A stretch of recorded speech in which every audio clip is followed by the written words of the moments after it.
Initially, the Confederate Army seemed to be the stronger force and were able to force the Union troops up Cemetery Ridge.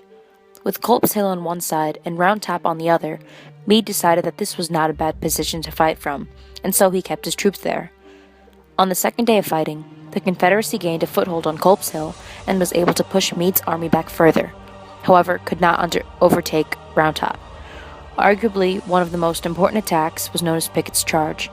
Led by Major General George Pickett of Virginia, 13,000 men charged across the valley between the two armies directly at the Union on Cemetery Ridge, and some even penetrated the Union lines.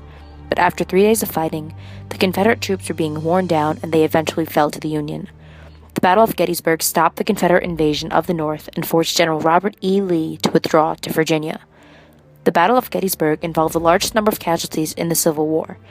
Every large building in Gettysburg, even the churches, were used as hospitals. There were few doctors, nurses, or medical supplies. Limbs were amputated without the use of anesthetics.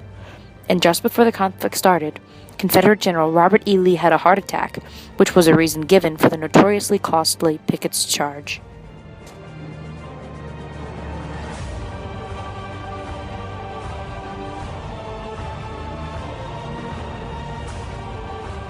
Pickett's Charge ended with Robert E. Lee surrendering to the Union Army. It was a Union victory. However, the number of losses on both sides was truly horrific. The number of casualties in the Battle of Gettysburg alone were more than that of the entire Civil War. Although it did not involve the largest number of troops, the battle had the highest casualties of any battle of the Civil War. The Battle of Gettysburg is considered a turning point, because up until then, Lee might have been able to win the war with a stunning victory that forced the North to concede defeat.